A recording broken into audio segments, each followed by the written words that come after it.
Well, good evening. Good evening. Welcome to Airfix and Chill. There's only just four of us at the moment. I've sent the invitation out to a few others, so like Nigel and Alex and stuff. So hopefully they'll pop in at some point. But he just put a message out. Hi, can't be there tonight. Well, you only get three strikes and you're out, Alex. It's two weeks on the row and you're out. He's probably trying to get out of that Navy, that Air Force uniform he was wearing in that video that I watched the other day. Anyways, good evening, John Alec. Good evening, James. Well, James is probably I don't know, digging Taking up care of his mom or something. Yep. yeah, probably digging up the garden or something. So yeah, and we've got Luke and from Black Rifle Model Works. Anyway, good evening, gents. Went to a model show on Sunday, Paul Viking. Very good, very well um, uh, hosted, really, by the Paul Vikings Model Club. So congratulations there. And met a few folks who watch us here on a Monday night. Met a lad called Jack. I've just seen him on the chat. Young lad, very young. Got a little YouTube channel. So if you could go over and subscribe to him, he's called Jack the Modeler. He came over and said hello to me and took a few pictures of the models we had on display. And but I want to encourage Jack to carry on doing what he's doing. He bought a kit off me, and I didn't realise I must have been away from the stand at the time. But he's bought that Airfix Maverick plane. Is it the Hornet? I think he bought. So hopefully he's done a review on that. So anyway, I just want to encourage you all to go over there and give his channel a like and see how he gets on. But as I was talking to folks, they come across certain when people look at a model and you say you did a certain technique and they say, "Oh, I struggle with doing that. How did you get on with it?" And I thought, well, that'd be a great sort of discussion tonight on Yeah. what things you struggle with as a scale modeler. I'm not talking about your stash, all right? We've all got that that axe to grind or that cross to bear. We got too many kits, we can't find time to build them. But yeah, if you have a problem or you struggle with something, let us know in the chat and we'll discuss it. I'm going to start off because I'm just talking to Luke and the gang before that I've always had a problem with varnishing my model. And even yesterday I was there. I've started on the Jag, and I've got this far with the Jag. I sprayed it Tamiya Flesh, right? But hear me out on this, right? What I did was I black based and highlighted the panels with the pink, and then put the flesh on top. And I don't think it's too bad, but I know I'm gonna have to darken it a little bit and make it a bit weathered. And I thought what I'll do is I'll put a nice gloss coat on it, and then work on it from there. And what I did what the instructions said. I put a mist coat down, left it 10 minutes, then went on with it wet, but it's still come out patchy. But I also had the problem with the airbrush because I don't naturally use a 0.5 millimeter needle. When I use my infinities and my finger, I'm a 1.5, 2 mil. Yeah, 1.5 and 2 mil, 0.15, 0.2 mil needle. Yeah, it's point Yeah. two. Yeah. Going anything bigger than that, I kind of scratch my ass and think, that's a bit fat. That's a bit of a fat needle, isn't it? And it kind of fears me. But one of my, and I've, and I've worked hard on my models. But I always find glossing cars easier than glossing matte, because normally when I've done my Ford GT and I've done the lorry, the Aerodyne, and I wanted that really rich, thick, glossy coat, what I would do is I would just spray the Tamiya LP, dust it, like a nice dust coat, then mist it over, and then go in heavy for that third coat. And then I'm able to put a gloss on top of that, and that really then makes it pop. Never used 2K, but that's something I will endeavour to use at some point. But when it comes to matte finishes and trying to get them up to a gloss, I've had I've had more chance using chopsticks in a restaurant. Do you know what I mean? I end up with a fork. So yeah, that's my struggle with. That's something that I've had to deal with. And when it comes to, so that's why normally when you see my builds of military, it's always matte, because it's easier to put on a matte coat varnish than on a gloss. So that's my struggle. But anyone else got any struggles here on the panel? Have you got a struggle, James? Do you struggle with anything in scale modelling? Yeah, I have a struggle because I have a mum, an Oh yeah, 87-year-old mum. yeah. Is that So I get completely and utterly distracted and despondent with kits. yeah. And do you find that easier? Do you find that you get yourself? There's the times of the day where you go off and build when you're not going to be. It's completely demotivates me. Yeah, I get that. But is there any kits that you think you've got to do, and you get like you're in the mindset where you think I've got to finish it, I want to get this finished, and then you go off and do it, or is it and that never happens because you're always on that back foot because you've got responsibilities? Well, to be honest, it's Tamiya aircraft. Okay. I've got two of them sitting on the shelf of Doom down the shed. Have you? I've not finished them. Okay. What about you then, John?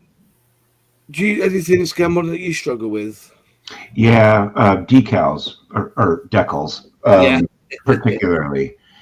So I don't know what it is. I've got a number of what I would call the tools, right? So the decal softeners, the decal setters.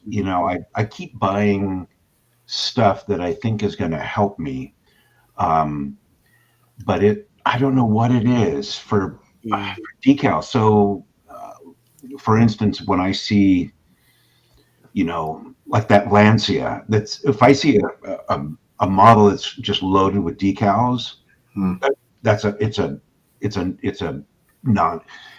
How do you say it? It's a no-go for me. I'm just like, there's just no way. I'm going to screw up 10% of those, 20% of those. There's just no way that I'm going to end up being able to decal that completely and perfectly. And so I don't do it. I mean, I've been putting on decals for 52 years. That's my Achilles heel. Yeah. When are you in the? I want to say it's like not blazingly, but are you in the gloss camp or just stick them on the finish camp? As in, there's a lot of talk about, and I've seen lots of arguments. I know in the scale model critique, they're very much against the idea of, you need to gloss to get a decent decal to stick down. And and then I remember seeing Jonathan Mock explaining the thought of why glosses are very important before you put decals down. And he had this sheet of glass paper and a plunger, and he put the plunger on the sandpaper, and it ended up popping off. And then he put a sheet of glass on top of the sandpaper, stuck the plunger down, and there you got that sort of thing. So do you tend to gloss before you put them down, or do you just leave the finish matte or satin before you put them down? At the very least, a satin. I will put a satin coat down before I put the decals. If it's flat, well, it depends on the paint, right? So some military paints are semi-gloss or gloss, and the decals will they will go down. I just kind of like to protect the surface before I put the decals down, especially if I'm using a decal softener or a decal set, because I don't want that to mess with the paint, right? Yeah. So it's not just about how do the decals adhere to the surface. I don't want to messing with what's around the decal, right? Yeah, I get that. I do get that. Yeah. Luke, what about you? What do you struggle with scale modelling apart from nothing? You know what I mean? All of it. No, I think in relation to techniques, I'm a big believer in the more you do something, the better at it you get. Yeah. I think the danger is, and you see it all the time, is where, so deckling, for example, we use that as an example because John mentioned it. Mm. So people will go out and buy, say, microsol, Mm-hmm. and they'll have a rough time the first few times they're trying to use a particular decal. Now, decals are not all the same. You know, Airfix are some of the best decals ever. They just work flawlessly. The new Edward ones are troublesome, I always say. But what happens is, because people come up against some challenges, then they'll go out and then they'll buy Tamiya decal solutions, and then they don't go on with those. So then they'll go and buy Mr. Hobby decal solutions. Then they'll go and buy another manufacturer, so on and so on and so on, because there's so much choice out there. As a consequence, they never get good at using one particular product. Does that make sense? Because they're chopping and changing all the time. Well, you're never going to get the same results using different products. If you persevere with one particular product, unless it's a really bad product, but most of them are okay, but you need to learn how to use the product. You need to learn how to use the tool, and then you'll get good at it. Yeah. You know, and that it's like with anything in life. Personally, the thing that I struggle the most with is realism. Yeah. That's what I struggle the most with. So, for example, if I'm doing a base or a vignette, is sort of desert type terrain, because I've done so much of it. And you've lived in it. And I've lived in it. But because I've done so much of it, I wouldn't say I'm happy with the end result when I do desert type terrain, but it looks okay to my eye. But then when I try and do something like foliage or, you know, a meadow, or that's where I really struggle, because to me, I'm about to offend half the chat. When I do something that's got foliage and stuff, it looks like Model Railroad. Yeah. And that doesn't look real. It doesn't look real. It's very manufactured in the way it looks. Yeah. It doesn't look real. No. And that's some of the hedges just cut sponges, aren't they? So and that's where I struggle to get the element of realism that I'm looking for. And I throw more away than I ever put on a base, because it just doesn't look right. No. So I really struggled out, and I beat myself up about that a lot. Yeah.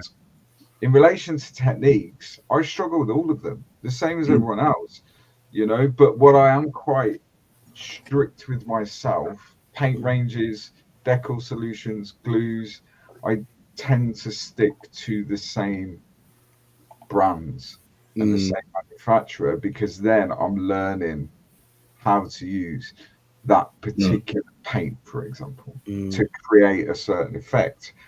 If I don't get the effect I'm after, then I will try with that paint to get the effect. What I don't tend to do is then go, I'll go and buy another brand of paint because that's going to make it easier. Because quite often it doesn't.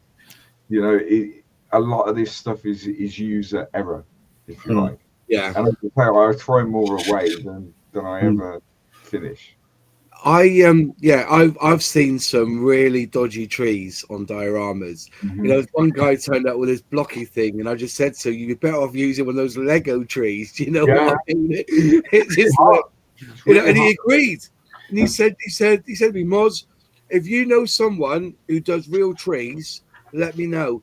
And I think the closest I've seen with a real tree is actually someone had created a tree out of a real tree, where he had got a branch and he had cut it down, and that's how I do it. Yeah, you know, and then he's bought the like the fabric leaves. Yeah. And then what he did was he sprayed on top like a watery effect, and I think it's called Just Like Glass or something like that. Yeah, it is. Yeah. It looked like it was in a rain, you know, and it looked really good. But as you said, but as you said, it's like that, isn't it? I mean, I think, and it's just a personal view. Someone that is good at building dioramas is, for me, the pinnacle of model making. If someone's good at it, and I'm not considering myself in that, although I build a lot of them, I don't think they're any good. When you look at some of the dioramas you'll see at Scale Model World, Scale Model Challenge, etc., because there's so many techniques involved in producing a good diorama, from groundworks to the model itself to figure painting and creating that element of realism. And that's years and years and years of practice. You look at some of Martin Kovac's dioramas, they're phenomenal, you know, and that element of realism is there. And telling the story that goes along with it. That is the question I have about Night Shift: has he got any earth left in his garden? Yeah, that's right. Yeah, he's a smart one now, so probably. It's funny you say that about, because I do think like Dark, because I've just got into them, like, you know, and they are a little bit addictive. And I did this bulldozer and I weathered it up, and I was like, this needs dirt, and then I put some dirt on it, and I thought, this needs to sit on dirt. So I ended up getting some dirt. I used that Humbro mud that they've just produced. Very good, but it stains your hands. It's dirty. It's proper. Yeah. And then it makes you look like you've had an accident or not washed hands. That's why I'm wearing a Black Rifle Model Works jumper now, not a white one. But it's awful. But it's but you get addicted to it. And also I've noticed that a lot of these who do dioramas, they either stick to, and it sounds, what I've seen, I see a lot of modelers, they either go for the landscape or they go for the urban. And I think you can, and I'm going to be, like, as I said, maybe unpopular by saying this, the urban is a lot more easier because you can make stone look like stone. Whereas when it comes to grass and foliage and hedges, and, you know, that could be a little bit more difficult. But some of the, you know, and you can shade a lot of block work and road work and, you know, that sort of, you know, urban. I call it industrial. Should we call it industrial and countryside? And you can shade up a lot, so you know you can get that element. You know, there's one model, and I can't remember if it was about 4 years ago now. It was in Scale Model magazine, and the guy had sprayed the shadow of the tank onto the side of the building. I can't remember who had done it, but I looked at that and I thought that was the epitome of a diorama. He had sprayed that shadow. That's crazy, man. It is a lot by I don't figure painters, probably not so much, but certainly in the Warhammer type world, on bases, and that it's a technique that's used a lot to actually create an artificial shadow. Yeah. But again, it's a skill set all by itself. Yeah, definitely. Julian Hall said, comment, not blowing smoke up anyone's dairy yet, but I'll be happy to get to the standard you guys put on your videos and those not here. I just wing it, mate. I promise you, I just wing it. I can scale model, but apart from the tractor, which, you know, was new techniques, and I watched our videos and I thought, let's have a go with it. It can't be that hard. I've seen the hairspray, and I thought, well, I've been given this bottle of chip. Let's have a go with it. And there was a point where I thought I had done too much chipping. But then I thought, then when I weathered it back and added the oil stain and a bit of the blackness of the wash, it worked itself out. But that was all experimental. And like I say, I winged it, and in fact, it came out really good. Oh yeah, I still love the tractor. You did some great techniques there, mate. As I said, I just the tractor stands out because I was watching that in the Rich and Leo's model making video for the show. Yeah, I said, "Oh, that's Mossie's one." Yeah, it got a lot of it got a lot of traction. Yeah, it did. The video, that was great. Fantastic model. Yeah. But as I said, at the end of the day, I went out of my comfort zone. But now I've done it once, and I'm looking at it. So then I thought I'd do it to the bulldozer. Then I realised that actually I want to produce this for a VJ group build. I can't really rust it. There's little bits of rust on there, like on the hinges and stuff. But actually, why can those bulldozers were around just during World War II? They wouldn't be as rusty. Do you know what I mean? No, they would be quite well maintained in that period of time because they were operational vehicles. But underneath all that is the rust, and then the chipping effect, then the chipping solution, and then the paint. Then when I've done it, I realized I can't. So I just very gently in certain places where you would get a little bit of rust, I suppose. Well, where you get the excess wear. Excess wear's a good one because the blades wouldn't be rusty either. No, they would be metallic. They'd be steel color. Steel color, yeah. All the time you're pushing loads, it'll be polished. Yeah.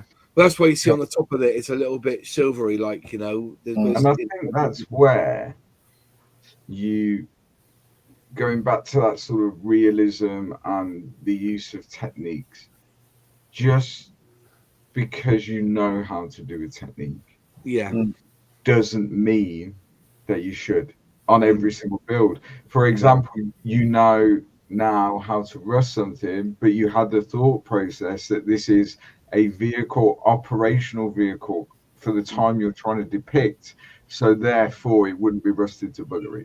Yeah. Do you know what I mean? So that's half the battle, is knowing when to do stuff and when not to. Exactly. To create that element of realism. Yeah.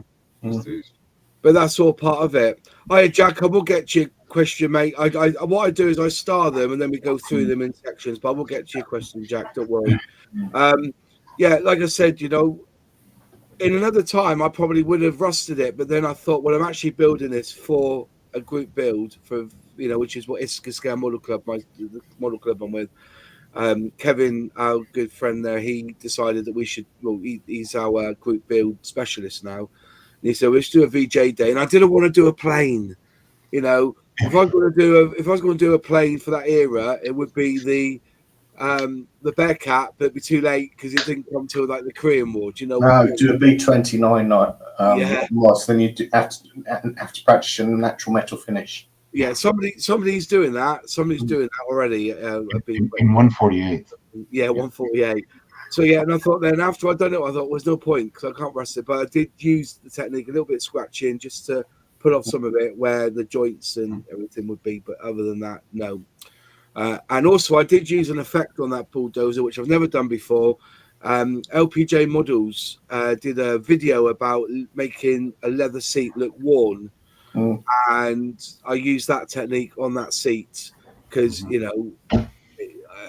I thought it would make it look a bit. It did work. It wasn't perfect, but it's once I knew the background on how it works, making doing the lines for the cracks in the leather, because they would have been worn, those leather seats, because it would have been hot when they were bulldozing and everything. And everything else. And I did do a little bit of that on the seat, but that's and I put that up in the diorama, and so another technique that I've learned, someone else. But as I said, I think we're in the hobby now. Yeah, we're very, very lucky because of the likes of YouTube, social media platforms, and everything else. There is always going to be some sort of instructional video or instructional article about how you achieve what you may have in your mind's eye. Whereas years ago, that didn't exist to the same level it does now, and you might have to wait a month for a magazine to come out hoping it's going to be in there, or you might have to wait a month till you go to your local model club and speak to someone that they know how to do it. Whereas now you can stick YouTube on in the comfort of your own home on your bench, and you can pause that video at certain points. You can screenshot it on your phone and zoom in. We're so lucky now that those instructions and that learning technique exists. Yeah. And it's how far you want to take it. Yeah. Right? I think, yeah. Somebody it's how far you want to take it. I mean, you look at some people, and so on the realism theme, for example, and they take it to such a degree of realism, and it's phenomenal work. For me, I don't want to take it to that level, but I don't want it to look cartoonish either. No, you know, so there's all that, and I don't want it to look like a toy, and that's the danger always. So it's personal preference. I like when I build aircraft, I generally like them quite clean and not massively weathered and everything else. Where there are other people that will really weather stuff, and rightly so. You know, a Zero in World War II is going to be chipped to buggery and the paint off and everything else, but I like it almost factory fresh. Yeah. Because when I build armor, I weather that a lot because I like the look of it and I like the challenge of trying to get it right. Well, to try and explain it to Julian, he says about whether you do rust on a plane. He said, and the answer is no, unless it's been sitting. Yeah. Unless it's been sitting out in the sun in the weather for a few months. Well, that's it. You know, I've seen planes weathered to the inch of their lives, and I think back and I look at it, I think, yeah, but you've not done any sun bleaching on it. You know, do you know what I mean? There's things like that you see on there. The key is, isn't it? And I think a lot of people don't do it, and perhaps they should. Is reference photographs, reference material, and pick a kind of look that you're after, and then go with that and go with the photograph of the real thing. Yeah, because you're not going to get, that's the real thing. You're not going to go far wrong. You know, you look at a Hellenic Air Force Phantom or Hellenic Air Force F-16 or a Hellenic Air Force Corsair 2. Yeah, they're just, you know, they're very beaten and they look very beaten. Whereas you look at a US Air Force F-16, yes, it's weathered but it's nothing like a Hellenic one. Yeah, that's it. Just to go into the chat, because we've got some people chatting tonight and some really good things popped out. Ryan, comment, I'm struggling to make large-scale tanks in 135th, mainly Tammany ones. We'll come back to you, because if you write in the comment, in the chat, what do you struggle with, and we'll see if we can talk you through it. Jack, what's the name of the song in your long-form videos? Is it copyright-free? It's not copyright-free, it's on Epidemic Sound, but if you email me, I will let you know which ones it is. But yeah, it's Epidemic Sound. It's £20 or £30 a month, and that keeps me away from copyright. If you want to know what the song is at the beginning of this one, it's basically No's House Party. So you got the new version and you got the old version at the end. So that's basically what that is. Phil says, comment, I'm still genuinely surprised when my finished kits turn out okay. I think that's all you can ever ask for, my friend. You know, be pleasantly surprised when you do a technique and it goes well for you. And then, you know, and if it goes wrong, see, the thing is, though, is that a lot of us have a lot of fear in if it goes wrong. Like, you know, I'm using a technique called that Jaguar, and I'm kind of like this with it at the moment. And I'm thinking I'm going to have to get the old strip on it and strip off the paint and start again. But then the thing is, carry on doing it, you know. With what we do in the main, you can always do that. Yeah. So that fear factor about trying a new technique or a new paint or whatever, try and leave that behind, because it's very rare that we're working on something that is phenomenally expensive. Yeah. I get it, because when someone sent me the Edelweiss last year and I was putting that together, that's an expensive kit. If you can find one. If you make a mistake or you damage it in any way, you're not going to get spare parts, or you're not going to get them at a reasonable cost, you know. So I get it, but at the end of the day, all it is plastic. And maybe some photo etch and resin. most mistakes can be fixed. Yeah, I They get can. that. Mark saying another is knowing when to stop weathering. Learning less is more. Yeah, that's Yeah. it. That's a good Yeah. shout. Very Great much so. Travis, That's where your reference comes in. You know? yeah, exactly. And there's plenty of it on Google. You can go Loads. search it. There's loads of it. You don't need to buy the books, though. The books are brilliant. I wish I bought that Seppi Cat Jaguar book before I started. Then I would have realised it's not black and white. It's yellow. You know what I mean? You got the wheelbase colour right, wouldn't you? Yeah, I did. Woo! But I wasn't looking at. I was. You know what? I wasn't looking at the call out. I was looking at the instructions. But anyway, such is life. Travis Thompson. I drive forklifts. The forklifts are normally shiny steel, but come in on Monday and Tuesday. They are bright yellow orange with rust after 2 days off. Yeah, I understand that. Yeah. Where is it? Keith, as an armor modeler, it's photo etch for me. Do you know what? Right, I don't understand. I talked because I am. I mean, I saw Nigel was in the chat, but I saw, hi Nigel, if you want to come in, do pop in. I think that if you talk to a lot of scale modelers, photo etch is something that you really genuinely don't like. I've spoken to over this weekend. I was talking to people, and they don't buy kits if there's photo etch in them. And I don't know if it's because I've made a big point and Nigel's made the big point as well that photo etch should enhance a model, and it shouldn't be. It should be a choice whether we use it, not a compromise. And I wrote Nigel down because he said this, and I thought it was spot on. They forget the part in mode, so add it as photo etch. That's what we think happens a lot. They forget. You know, he's building. I hope he comes on in a minute because he can tell you. We had a really good old chat about that Gecko Land Rover that everybody lauded about.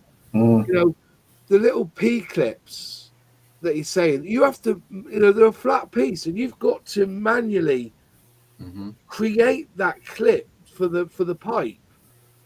That shouldn't be. They should have molded that to the pipe. Yeah. And you can then stick it in a little locator pin and stick that in. Not being funny, I used to make those P clips for all the hydraulic pipes on the Harrier. Yeah. And they were a sodding pig.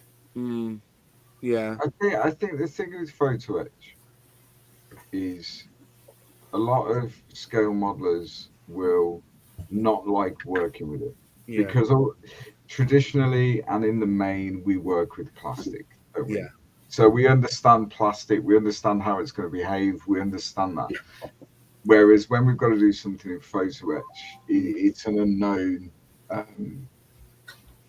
quantity really. Yeah. But what we all like as scale modelers is we like the level of detail that can be achieved with photo etch. So for example, I'm building the Bismarck at the moment. There's a lot of photo etch on that. Yeah. You don't have to use it. You know, you could use the bits out of the box and build the Bismarck in 350 scale, but would the level of detail look the same? Absolutely not. I think though you've got to make a choice.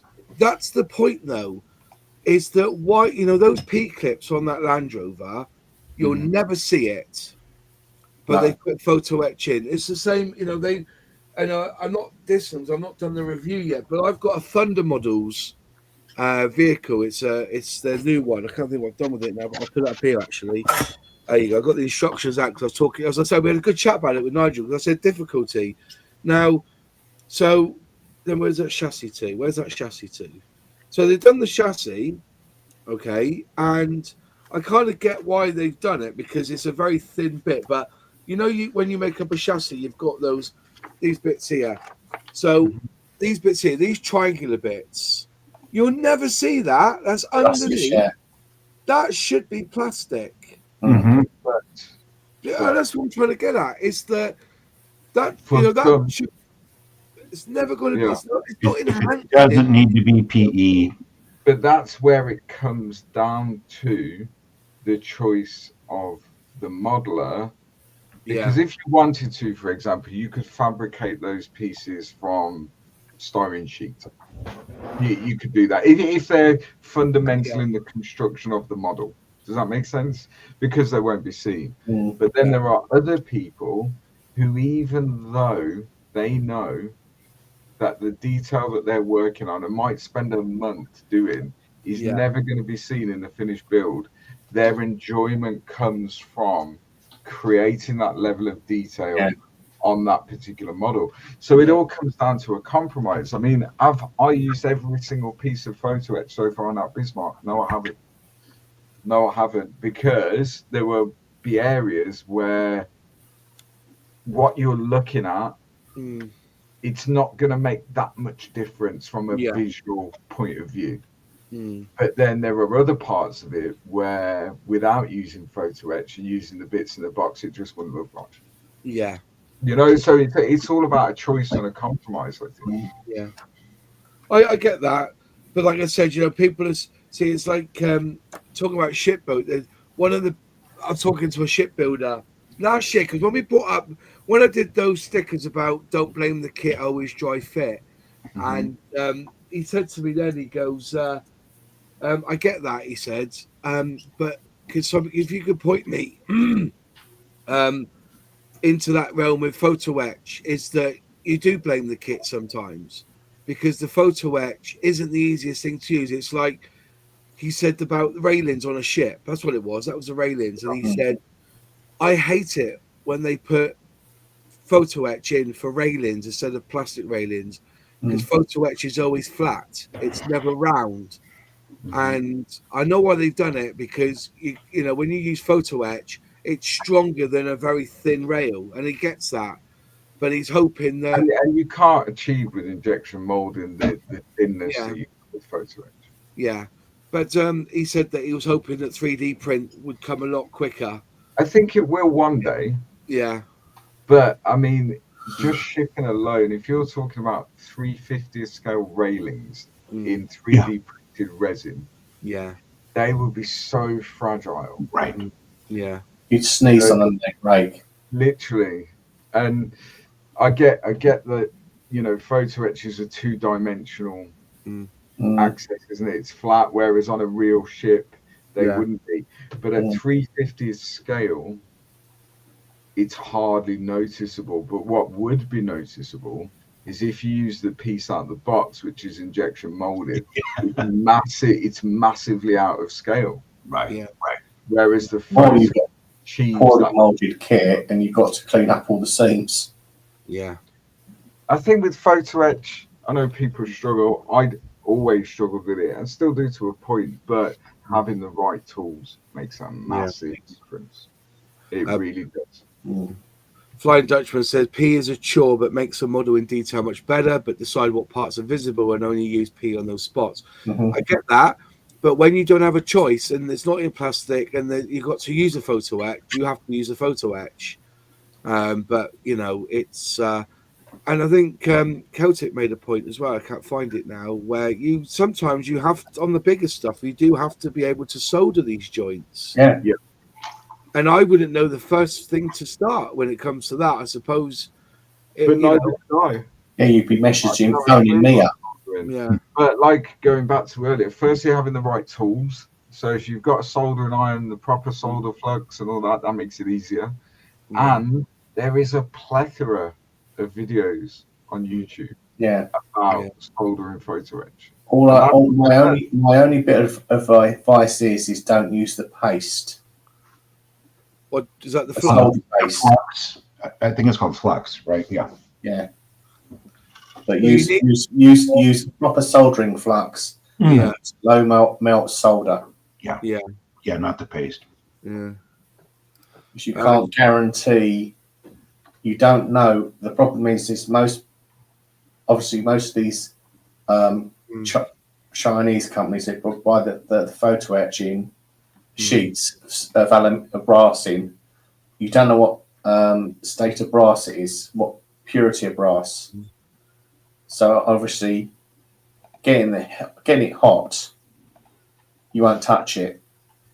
So and safe for annealing it, like Nigel did with. It had issues with it. Yeah. Some of it you've got to heat it to 900 degrees to anneal it. Crumbs. So obviously a low melt solder and flux, which unfortunately we can't get anymore from our known suppliers. Darkstar Project says, I think scribing panel lines and adding rivets to a reasonable standard is way more trickier than dealing with photo etch. I totally agree. Scribing Yeah, panel. I agree as well, Oh man, I just can't get it. No. I just can't, especially on cars. Mm. I've got the tools. So this Yeah. goes back to what Luke was saying. I've got the tools, but after, if I try it once or twice and it doesn't quite work for me, I'm like, oh, okay, I can't do this. And I put it down. Mm. But And then you can't pick it up again. That's sometimes, can't put it up again. I get that. I'm spending the time trying. Or you've dipped the photo etch in super glue, you've got it in the tweezers, and it pings off, and you spend hours looking for it, and it's stuck to the back of your hand. Nigel, Good to see you, Nigel. How are we all? Really well. Not dead. What do you struggle with in scale modelling then, Nigel? Finishing. Sounds And like not just getting bored. I'll be honest with you now. I mean, Luke will probably help me here, or I know Luke could help me. This Paladin, the build is finished. It's painted. It's ready to go. Nice. And I don't know what to do. I'm useless at weathering. I want to make it look used, but they haven't been used but not abused. It can't be. Yeah, I mean, I know the exhausts will go like a pinky, brown, purpley sort of hue because the paint burns, but the rest of it's like, if it was a war machine, you just beat the hell out of it. But it's not a war machine. Different style of weathering. So we'll have a chat about that later, Luke. Yeah. I was just saying, it was a lot of people I know, and I talked about it with you the other night. That photo etch, I love. You love it. I do. I really like it. A lot of people struggle with it, and but there are, like we were saying about those clamps, on that Gecko Land Rover. You were saying that. Why did they do that? Why didn't they just mold them on the plastic? You have to bend it and everything. Yeah, stuff like that. I mean, on the new Gecko Land Rover, there is. I mean, even later Land Rovers have it. There is a on the bulkhead that sits behind the driver's seat. And excuse me. There's clips. You can clip the starter handle for cranking the engine should the battery go flat. And you can imagine, like they're if you look at them side on, they're like flat where they bolt against the surface, and then they come round, they come in, and then they go around for the to go around whatever it is going in there, and then they go out like that to give you a flare to push the bar into, much like you'd have on a board where in your garage where you put a screwdriver in. A shadow stand. Yeah. Basically, what they give you is a straight piece of photo etch. It is literally like a 8 mil long, 1 mil wide piece of photo etch, and you've got to try and form it to that shape. It's a joke, and I lost one. Dottie had it in her coat, and sure enough, it was in her coat. I found it in her coat. But why don't they just give you the option, like RFM do? Give you the starter handle with those lumps molded on, and then give you the option of making them out of photo etch should you want to. At the end of the day, it's in the back on a bulkhead, which is angled backward. It's like it's like the mini art stud kit because they gave you the option with all the tools that you could build the clips, or you didn't have to build, and you only had to build the little handles. The little latches that go on the clips. Yeah. It's again. I mean, you can buy. Sorry, isn't there this bollocks where you have to snap? What a bloody. Sorry. Sorry. It's to save the turtles, not you save the turtles. But yeah, I mean, you can buy aftermarket photo etch clamps that are working. Yeah. Tool clamps on armor, and they work. Yeah. But for me, even though I like photo etch, that's a step too far because I'm not going to be there opening clamps and taking tools off vehicle. I'm not going to do that. Once they're on, they're on. But would I buy photo etch clamps for a piece of armor? Probably, yeah, because of the detail that you get, but not ones that work. Sorry, I just wouldn't. Mm. Yeah. LOL, the dog's fleece monster. So instead of a carpet monster, you've got a dotty monster. Yeah. So I was on Moss's live stream on Thursday, his members only. And I was working on that Land Rover, which is what I do on his channel on Thursday. And I dropped a piece of this little photo etch bracket, and I knew it had fallen on her because I couldn't find it anywhere. And after we'd finished, I gave her a good old sort of. She was loving it, and sure There it was. There it was. In her coat. Yeah. And by then, I made one out of a scrap piece of PE, which looks awful, but hey. I just seen a comment here, Nigel. Somebody's bought that Ford. That Gerard Ford, yeah. And it's Peter Bolton. I have the trumpeter Gerald R. Ford, thanks to NMB, and I'm scared about using P as I haven't used much before.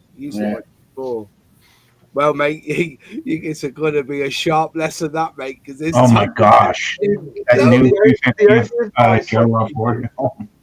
Yeah, the only advice I can give, and because I'm doing it right now, so with that Bismarck, I bought that about, it was the year after COVID at Telford. So it was a guy selling it, and he was selling the kit itself, the Revell kit, but it got every bit of aftermarket with it.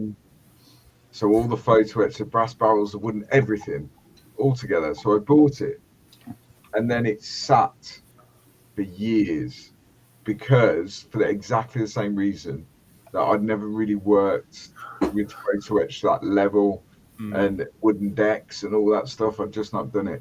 But exactly what we said earlier, I spent a long time, months and months, looking at YouTube videos of people using photo etch on ship builds and wooden decks and all that stuff.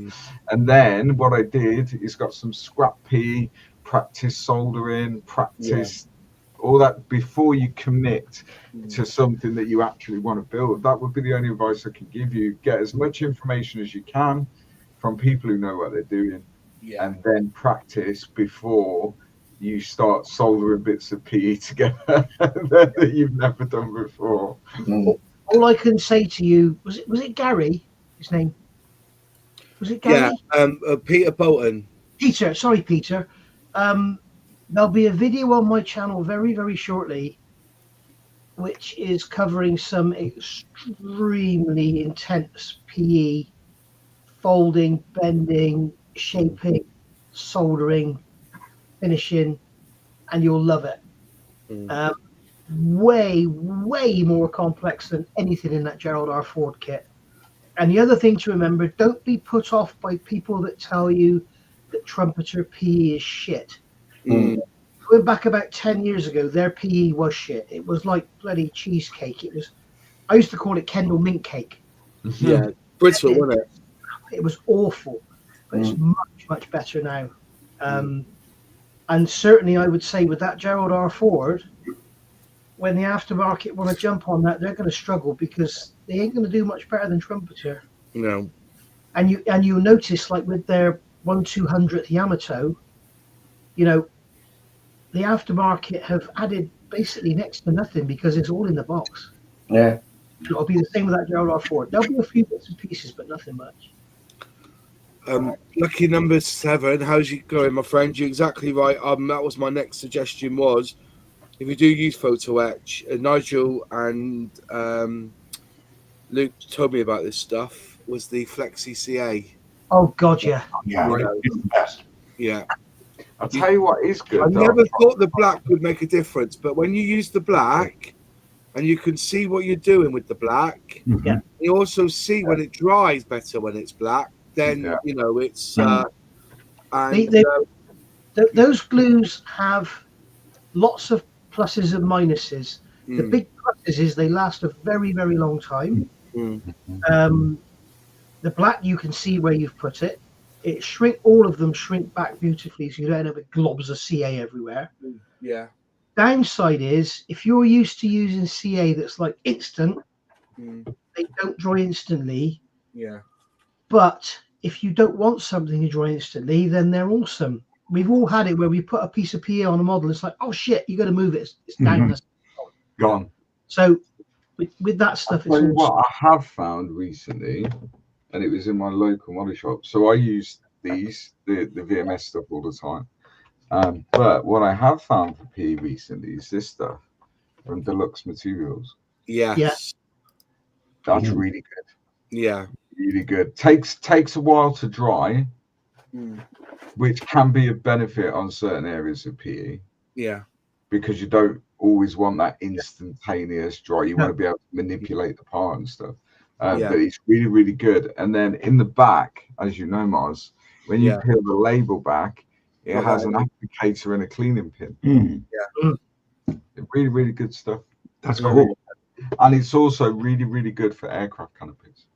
Yeah. The Oh, only is thing I it? will You say- got that? Sorry. Go on, Nigel. The only thing I will say about VMS, I've been spouting for ages about how long it lasts. And then I was working on something recently and I thought, this ain't right. It's just not going off. Mm-hmm. And I got a new bottle out and it was like, bang, it went off in about 3 minutes. Mm. So if you do, that's the first thing you'll notice with CA. 1, it starts to go thick. 2, it takes ages to go off. If you experience that with any CA, even if it's your Halford cheap and nasty CA, it's always old and it's gone. That's it. Just throw it away or use it as a filler or something. Yeah. But yeah, even the VMS does go off. But most super glues last about 6 months. VMS 2 years. It's Yeah. awesome. Yeah. Do you keep yours in the fridge, Nigel? No. So I've been using those two today. That's why they're here. But the top shelf in the drawer in my fridge is all CA glues of different types. Yes, I I don't worry. know whether it works or not. I don't really have a massive problem with stuff going off, but that might be just because I use it within the time frame. You know, I don't know. Someone recommended it years ago, and I've always done it. Yeah. If you buy like the Rocket CAs, where the Mhm. bottom is Yeah. sealed and you have to cut the top off, Mm-hmm. yeah, Yeah. keep them in the freezer. Mm. My worry is CA is always set by moisture. Mm. Fridge and your freezer, there is moisture. Yeah. And those lids on the VMS and certain other glues, they're not sealed. No, they're not airtight, are they? So I always worry about moisture getting in there. I mean, VMS actually say don't keep it in the fridge, don't they? I don't know. Yeah, I think on their website they say do not keep it in the fridge. An extremely humid, environment, right? Yeah. Yeah.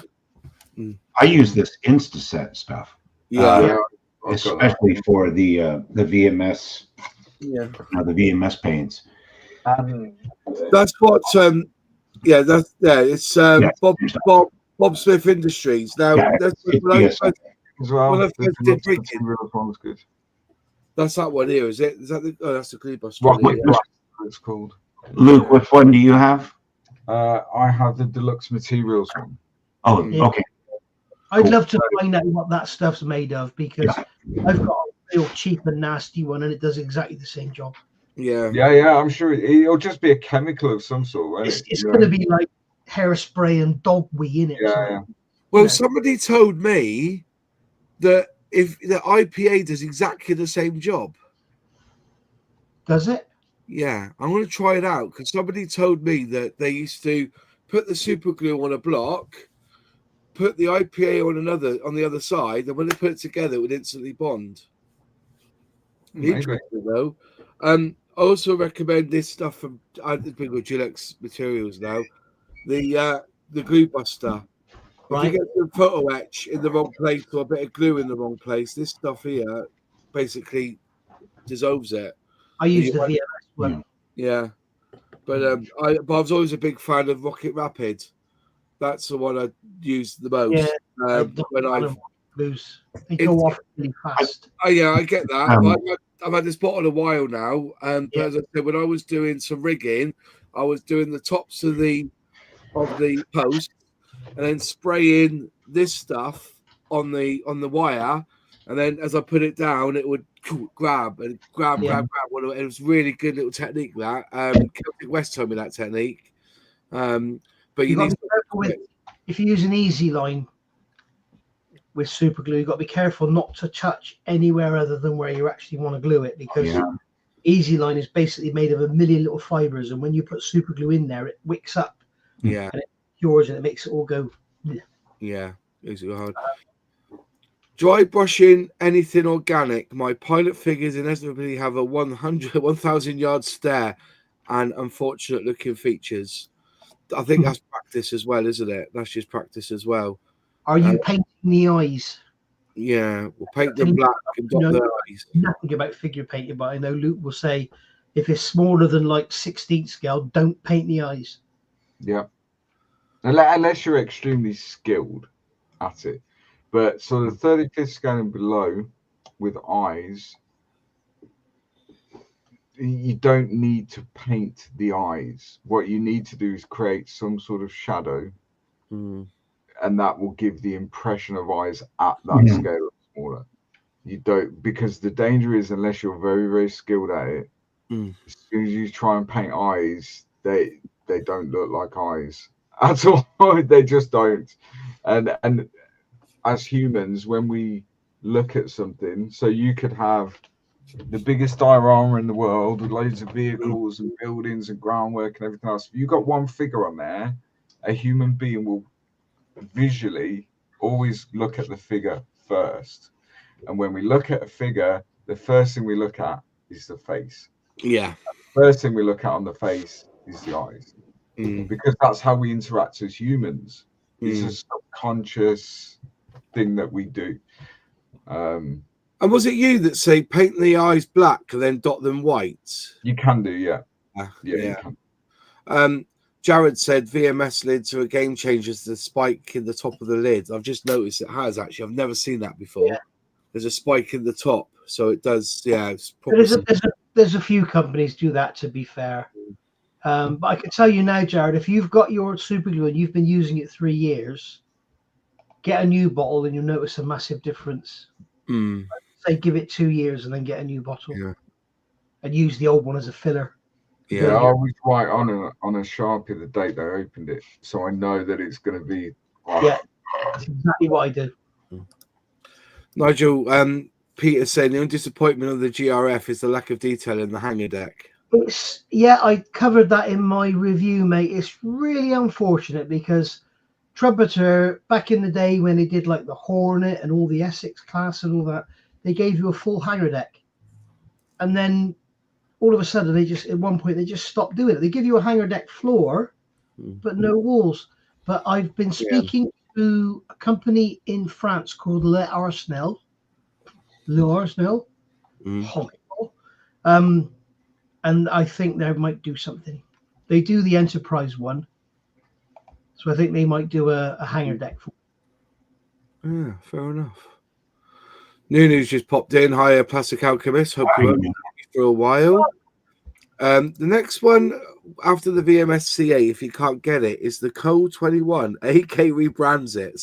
I stay away from all others. Yeah. Is it basically VMS rebranded? Is that what he's saying? It's Cole 21. Cole 21's been around for a long time, but it's very good glue. Yeah, and AK rebrands it. So yeah. Evening all, read PE. I almost gave up modelling recently due to the increased use of PE, which I find really difficult to use during having only one fully functional hand. Not exactly inclusive, is it? Yeah.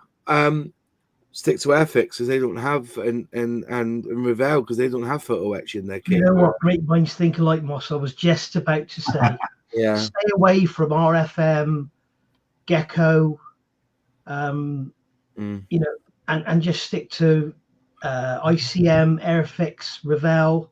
Yeah, it's about kit selection. Hey, kit selection. Really. Yeah. And again, you choose your friend because most people would have unboxed it at some point. So you know exactly what's in it. I think Johnny here has a good point. He says, biggest struggle I have in the hobby is staying motivated on a build with a build. That's massive. Yeah. Yeah. But that's what I was saying. It's like, you get these people who will buy a kit and they'll spend 2 years building it. Whereas me, I want to, after 2 weeks, I'm bored. And that's just me. I try to get on with it. Like I've got that Lux. Is it? Yeah, that Revell. Is it Fuchs or Lux? Can't remember what it was. Yeah. And I've got it to the stage now, it's all sprayed up and everything, but I just haven't finished it off by putting all the little bits around the top. But I've moved on now to another because I wanted to get the Jaguar done. So that's now, and every time it's like something pulls you away. Yeah, it's definitely one of simple reason, no hanger deck, no chance the Chinese would be allowed to scan or take pictures. LOL. Yeah. It's a fair point. It's a fair point, definitely. Funny, I'm building the Victor bomber from Airfix, loaded with PE. Yeah, there's some really good photo etch stuff out there for that Victor, and some good resin as well, definitely. But yeah. You see, there's another subject with PE. You can get all the PE cockpit and everything of the Victor, but really, what's even if you just use the plastic, you can't see anything. Yeah, the windows are tiny. It's got quite a big canopy, but the windows are about 3 or 4 millimeters square. Yeah. So you can't see any of it. It's the same with the Nimrod. Like the Vulcan, isn't it? They talked about that in one of their videos, Airfix videos, where Chris was talking about how he designed it. And, you can see up in, if you had the bay open and everything, you can see up in, but actually inside the cockpit, there's very little to see through that unless you get close with a jewelry loop and have a look through. There's very little you can see. But then you've got the kind of, I know it's there. Yeah. Yeah, absolutely. Yeah. It's difficult. Big thing to me is cost. As you mentioned in the previous stream, I'm sticking to 172 at the moment and only out the box because all the extras are out of my budget, but still really enjoy building them. But that's the choice and the compromise. You see, you have the choice. If they're not in the kit, then that means that you have the choice then of buying it to enhance it. And but whatever Carl, isn't it? If he's enjoying what he's doing, he's doing it right. He is, exactly, because he's enjoying it, and that's what it should be about. Yeah, your hobby. It is. It should be fun. Yeah. It should be fun. No chore. Oh, exactly. It should be a happy place, really. At the end of the day, it should be a happy place. I've got 3 kits on the go at the moment, but the mojo is very lacking at the moment, says Bill. Know what you mean? There's always something, isn't there? Nigel Downs just said, just started the Poca Lamborghini Aventador. Your build series has been extremely helpful. Cheers. That's at you, Nigel. Nice. All I can say to you, Dan, are we allowed to swear, Moss? Yeah. Yeah. All I can say to you, Dan, is go and watch Moss's live stream build of that kit. He hasn't quite finished it, but don't have any kids with you when you watch it. Those screws, those screws take on certain names that begin with an F and a C, and he does like a 2-hour live stream, and then he shows you his blisters on his hands, where he's trying to. Never right.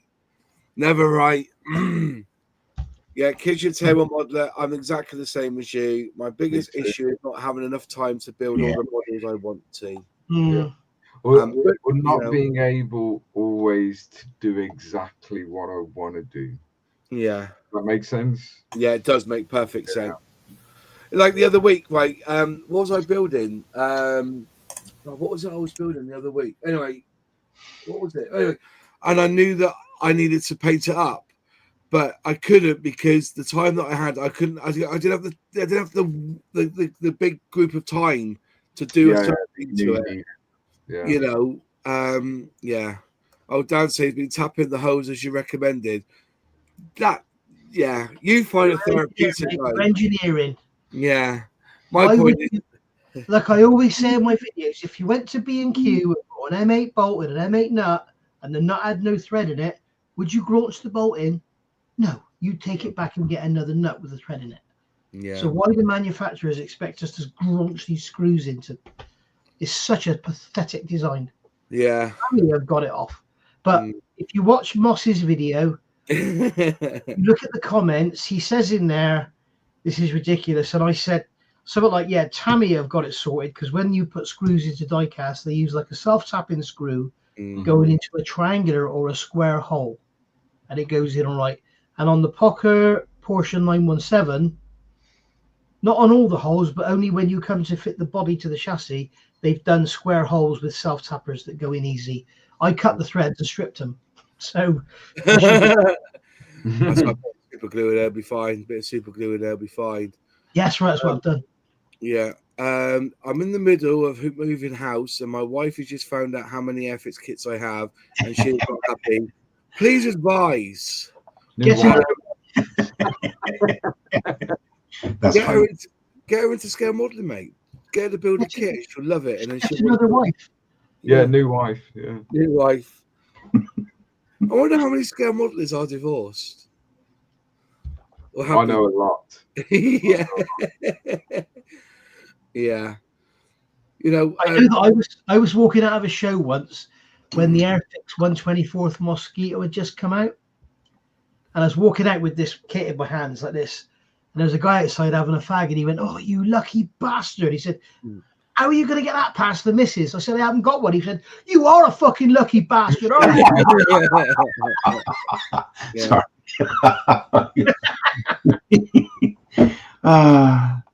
Yeah. Mr. Golden V, my issue is the better I build a model in the early stages, the more scared I am to ruin my progress, thus scared to proceed. Yeah, that's interesting. I know. I think I know what he's getting at. Yeah, I think I know what he's getting at. So, for example, if you build, I don't know, a Sherman, and you've done a cracking job on the Sherman, you're really happy with it, but you want to put it on a base, you don't want to make an inferior base to put it on because you don't want to detract from the great job that you've done on the Sherman. Does that make sense? That's what I'm getting at. But what I would say is that, like I said earlier, nothing that we do is irreversible. So even if you do something and you're not happy with it, you can either change it or you can do it again or whatever. So don't let the fear of making a mistake stop you doing stuff. Yeah. Because if you don't try, that fear will always remain. At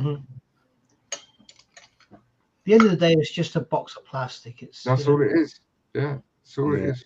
It's not a life-changing thing. Exactly. Annette McCall, I could make a fortune hypnotizing wives to like modeling. LOL. How about asking them to put out more? That'd be even more marketable. All that humping and shoving, all that noise, and you knew further forward at the end of it. Yeah. Oh well, just sort of put that in there. I'll just go through the comments here. Totally agree on the canopy mask. I've always slowed down when I have to deal with another handmade mask. I think that was something which we need to see more of is canopy masks. I'd love to be put in kits. I know there are companies out there who give you templates for them.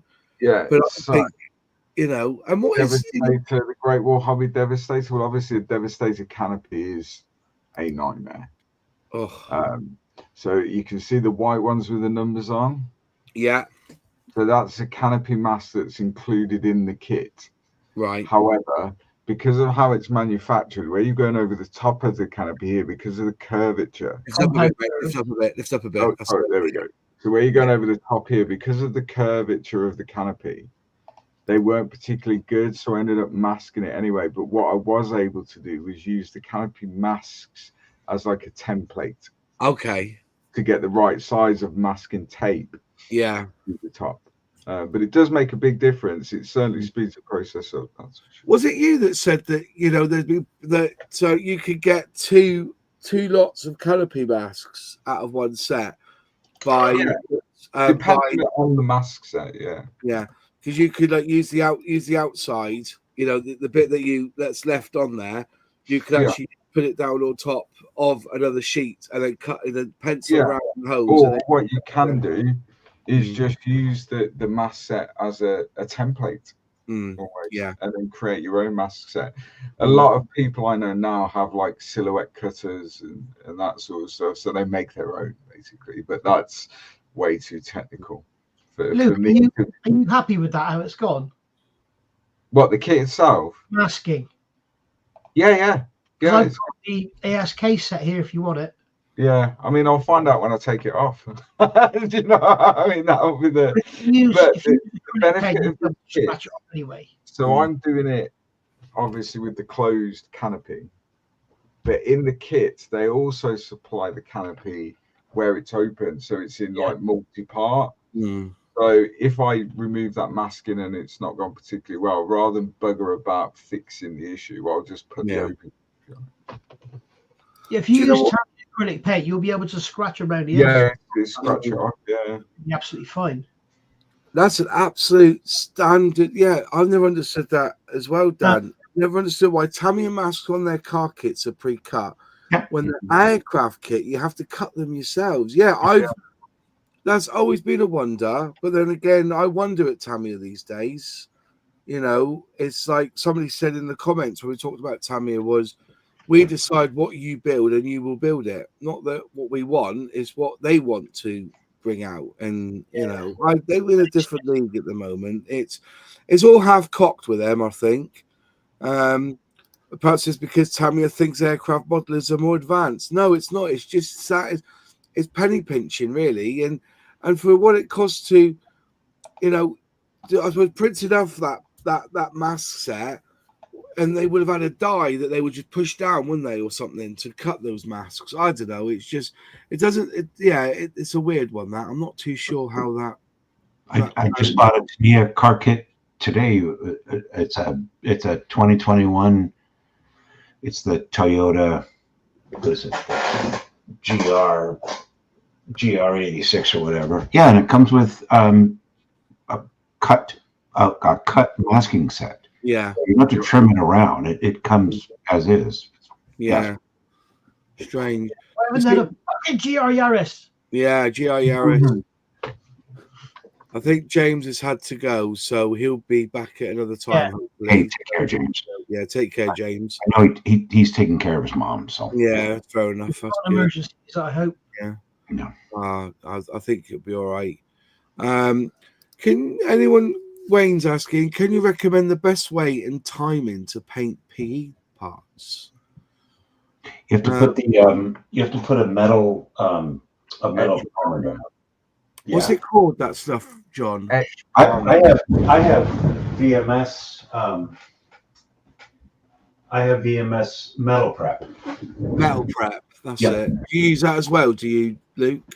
Yeah, I do. But here in the UK, you can also use Halford's seller a metal primer, so you can just decant it if you can't get VMS stuff. Because photo etch does chip so easily, doesn't it? Oh, right. Tamiya has a metal prep, but it only comes in the can. Yeah. You can decant it. Yeah, you can always decant it if you need to. Yeah, put it through your air.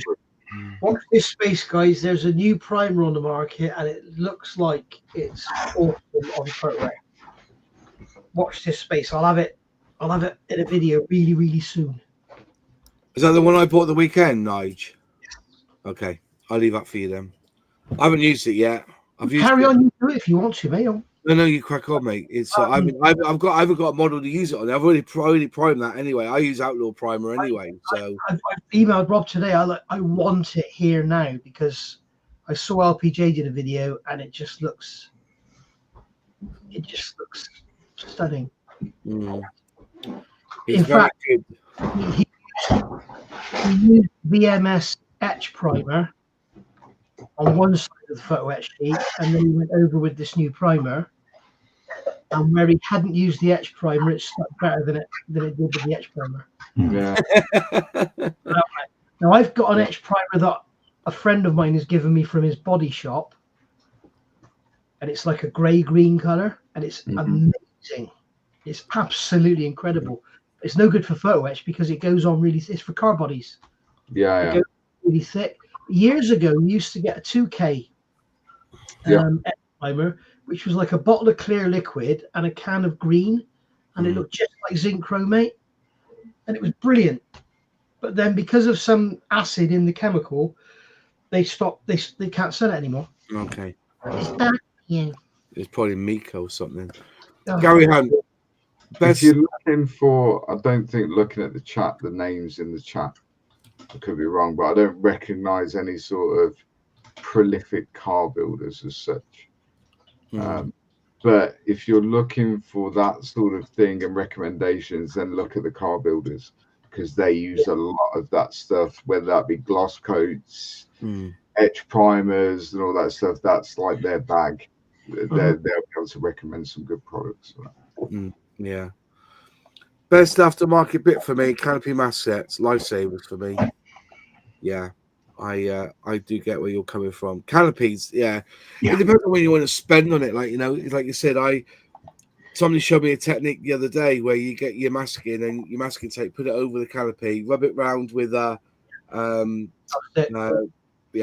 cocktail stick.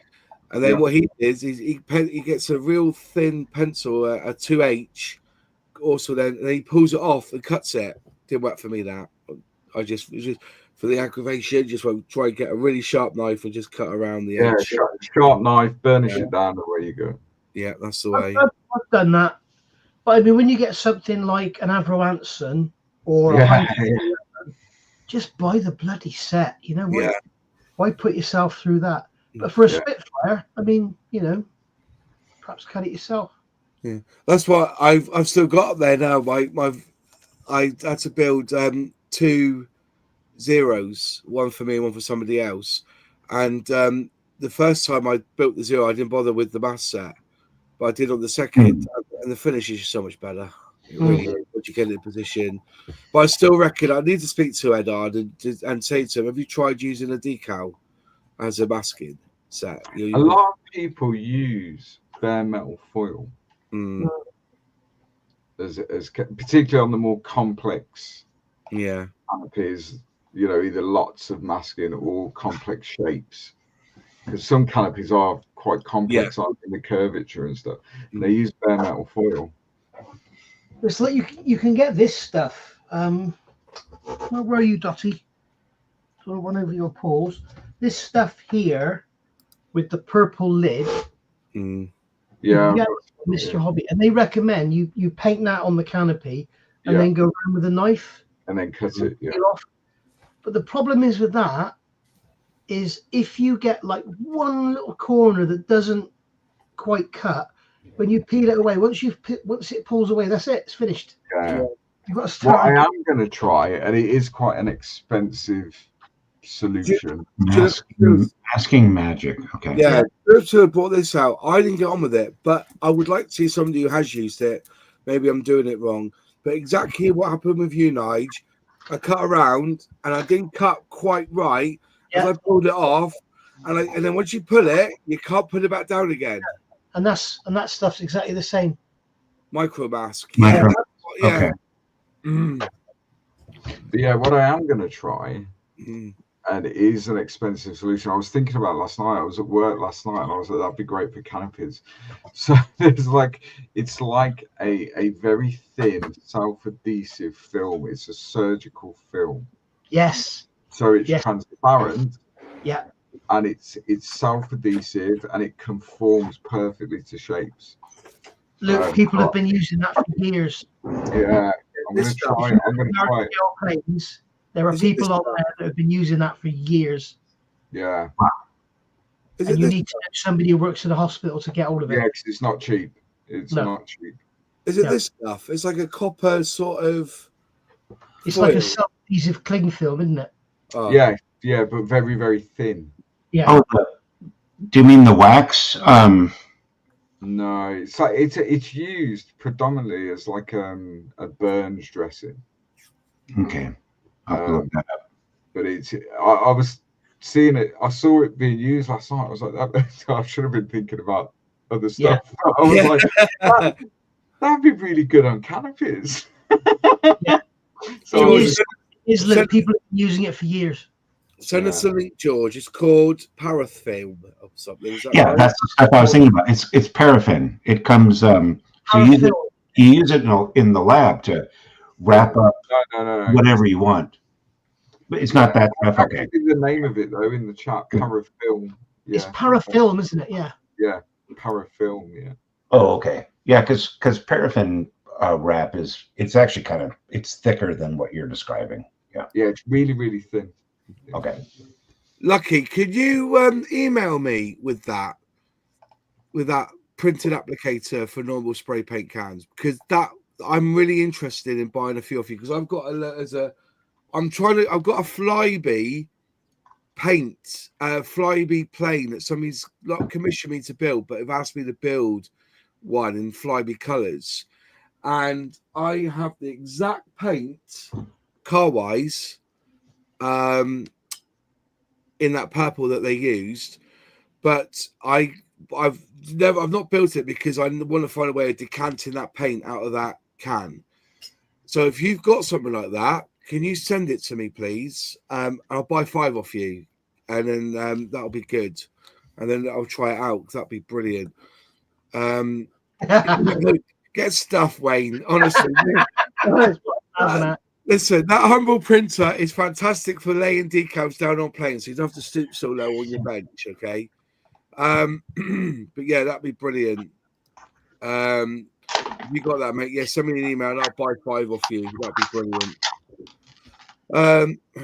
Luke, that may be a sign you're addicted to modeling. I don't think so. I think we all do it. We sit there and we watch something. Like I said, I thought about, because this is stuff they use as well in car stuff. This and the beauty with this tape is I've only ever used it once, but because it's see-through, you can see where you're cutting on the canopy. But it's PC 42842. Because the manufacturer, I even write the part number inside. If I want to replace it, I will. So yeah. I have one for the Tamiya cans and one for Rust. Are they all different? Are they, Lucky number 7?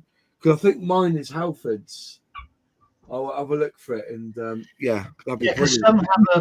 Some have a nozzle that goes into the can, don't they? And some cans have the pin sticking up out. Oh, I see. Right, okay. If you go on YouTube, Moss, there's loads of videos about how to decant. I've never done it. Easy. Yeah, I've just. It's really easy. The main thing is to leave it to degas. Don't put the lid back on the paint straight away, because boom. Was it really? Okay, fair enough. It's really easy. All you need is a plastic straw. Yeah. Mind you, that might not be that easy these days, but a plastic straw, some white tack, and something to spray it into. That's it. Yeah. And then just let it off gas for 24 hours, and you can thin it like normal paint. Don't even go there about trying to find plastic straw. You've got these vapes with mercury and lead and copper and plastic and metal and glass, and they won't let me stuff my milkshake through a plastic fucking straw. I've got about 2,000 plastic straws. What have you been doing? You naughty girl. You get there. Yeah. Well, let's see Dottie. Yeah. Thanks, Lucky. That's brilliant. Yeah, that'd be brilliant. I've got to say, if I get somebody else to print them, definitely. Yeah, I've got friends who can print them. That Mask Magic, you can thin with water and brush it on. So because it is quite thick, that Mask Magic. Because that's what I think happened. I think I laid it on too thick, and then when I cut around it, it sealed itself again. So when I pulled it, and I just I've still got the. I mean, years and years ago, when I first came into the hobby, I saw people masking clear parts and canopies with copy decks. Yeah. Yeah. Where is that little bit to? It's here somewhere. I've got a canopy with still some of it on. I don't know what I've done with it now, but it's around here somewhere. If you get some peeled the whole lot. If you get some VMS, you can get a great big dollop on the end of a cocktail stick. Yeah. Put it on the glazing and then just push the cocktail stick around. Yeah. And it will just wick out to the edges. Yeah. A warm days like we got at the moment, forget it. I get that. Yeah, I have the VMS masking, and I don't like it nearly as much as I do the Mr. Hobby Mr. Sol, which is it's an aqueous product, and I just dilute it Yeah, you got to dilute it because otherwise it's really gloopy. You can dilute it with water, can you? Yes, it's water based. Yep. Wow, I didn't know that. No, I didn't know that either. Because it's Mr. Hobby, not Mr. Color or whatever. Yep. Water. I know about the VMS. No. The Mr. Sol, which is what is it? GSI, Creosol, the Mr. Hobby, Mr. Color stuff. Oh, that one. Yeah, that's it. Yeah, it's water soluble. Water soluble. Okay. Yep. That's interesting. That's my favorite masking solution. But it's so thick. Bloody hell. Yeah, that's a good shout, Jared. I think, yeah, if you can get away with that, yeah. You know something every day. Right, you little bugger. Oh, is Dottie in trouble?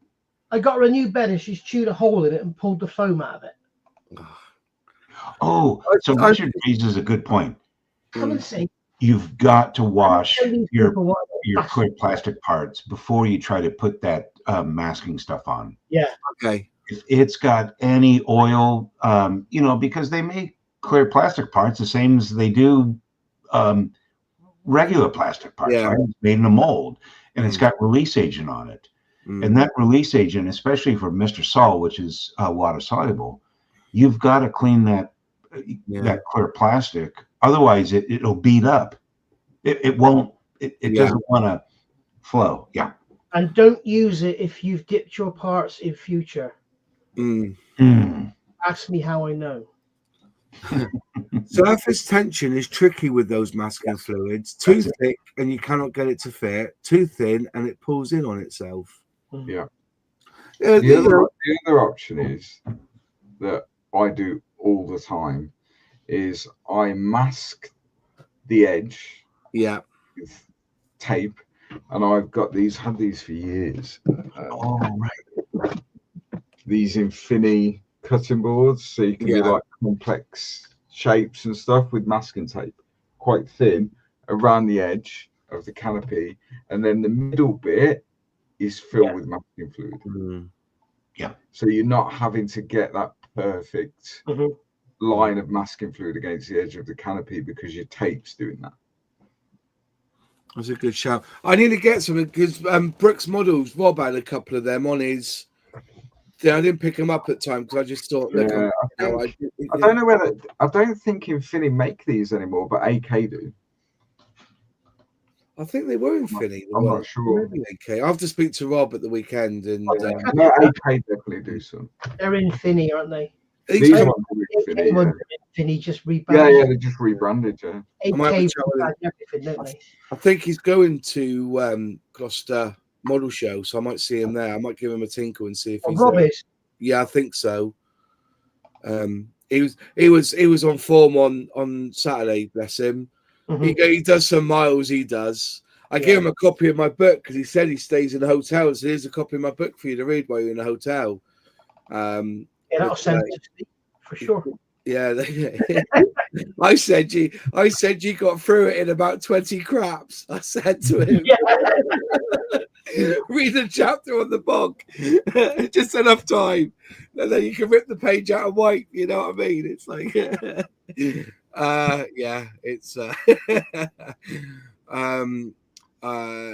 people saying hi to Dottie. Nigel. Do you find that Future looks like glass comes off with masking tape? No. I've never found it comes off with masking tape, but if you use some of the masking fluids on it, when you go to take the masking fluid off, it looks like someone sandblasted your clear parts. Oh, I see. Okay. Looks terrible. Yeah. I use looks like glass all the time. Yeah. On clear parts, and I've never had an issue with tape. As long as you've prepared the tape and reduced its stickiness. But with masking fluid, I absolutely have the same issue where it doesn't work. It must be a chemical reaction between the fluid and the looks like glass or Future or whatever. Yeah, Brooks Models. It is. He's brilliant. Instead of a Gideon's Bible, you may find Moz's book in every hotel room. I doubt it very much. I doubt it very much. Mm. Can't you paint canopies with a small brush? Yes, you can. Old school was always that way. Not with enamel though, but with the acrylics, you could actually just paint the whole canopy up with paint, I guess, and then just scrape it off to the edges where you want. You know, Yeah. I've seen people do that. It's not my cup of tea. We airbrush, so we need to get that tight line. But there is nothing worse than when you've masked something up, you spent hell of a time masking it up, and then when you finally done your paint, weather in everything, and you take off that masking paint, and there's a bit underneath. Yeah. That honestly, like, you know, that's you know, I'd be more devastated over that than I have with any tragedy in my life. Sometimes the effort that you put in, and that's happened, you know, I've proper cried. One advice I will give you guys, anybody who's fairly new to the hobby, try and stay away from vinyl canopy masks. Vinyl masks for doing insignia and stuff are okay, but vinyl masks for canopies where you've generally got compound curves and all that, they're terrible. They're awful.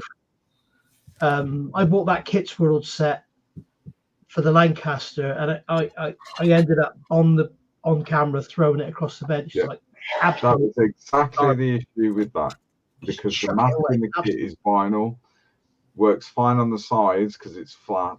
Yeah. As soon as you go at the top where you've got those complex curves, it doesn't work. Yeah. And you put it down and you think, oh, that's all right, and then you look at it literally 3 minutes later and it's all peeling up. It's gone up. Yeah. Absolute garbage. Kits World's masks are. I'm trying to find it and I can't find it. I bought a canopy set, 3D printed, right? Canopy set, for a Spitfire and a Hurricane. I can't find it now. And the premise was that it was a canopy, but you had a frame. So it had like the grooves in the glass. Yeah. Then you would paint this thing. The problem is that the tolerances are so tight that if you paint it up, you couldn't get that frame back in, because the paint was put that 0.001 millimeter of thickness. But I could see that being a future. Fine Molds have just announced they're releasing a brand new tool, 30-second scale. I think it's a 0, and that's how they've done the canopy. So it's a frame, and then you paint the frame and insert the clear parts into frame. Yeah. So it'd be interesting to see whether they've sorted that issue they out. Cracked it, yeah. The tolerance, and also with the because it's 1/72 scale, I cut the frame out and I slapped it in one place, just because I was trying to clean up where the 3D print it's got a future, but it's still a very brittle substance at a certain, but I thought that would have been the future. It's something that could be done, but it didn't work for me. I got 2 of each and I painted one. As soon as I tried to put that frame on, it was too thick. I could see it was too thick, and then all of a sudden it just wouldn't. It just wouldn't. It's difficult. In my opinion, especially for the larger scale stuff, you can't beat thinly molded, beautifully molded clear parts with inside and outside masks. Yeah, that's just the best. Yeah, but it would be nice if kits did come with canopy sets. But this is, as I said, it depends how much you want to pay for a kit. People are still bitching that the Jaguar was £59.99, even at the show on Saturday. How's it going, Moz? I see you reviewed it. I said, yeah, it's really good. Too rich. I see there's one guy was saying £52, and the guy said, no, I'm paying that for it. It's like, all right. I'll happily pay £90 for a Tamiya Tomcat. Yeah. I didn't ask the guy that, to be honest. It was pleasant enough. He just said, he goes, it's a lovely kit. I said, yeah, I'm building it now. It's very well detailed. The way you put together and it interlinks the links there at the back to give it strength. genius, absolutely genius. I'll tell you what, guys, if you're worried about spending 50 quid on a Jaguar, go and spend £200 on this piece of shit. Artillery. Yeah, forget that. Disappointment. that's what I say now.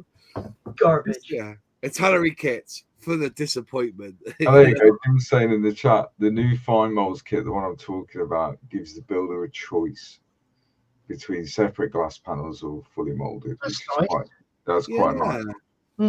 We must get Jim back on here. He's not been on here for a while. He was must get him back on. And to be fair, I mean, any fine molds kit that I've ever built, and I haven't built many, but every single one, there's a reason it's called fine molds.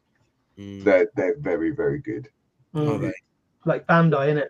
Are they expensive? Really, really good. Are they expensive? Yes. Yeah, there you go then. Well, yeah. I mean, it, you know, relative. So if you're building a 35th scale kit or a 72nd kit, relatively expensive in the scale.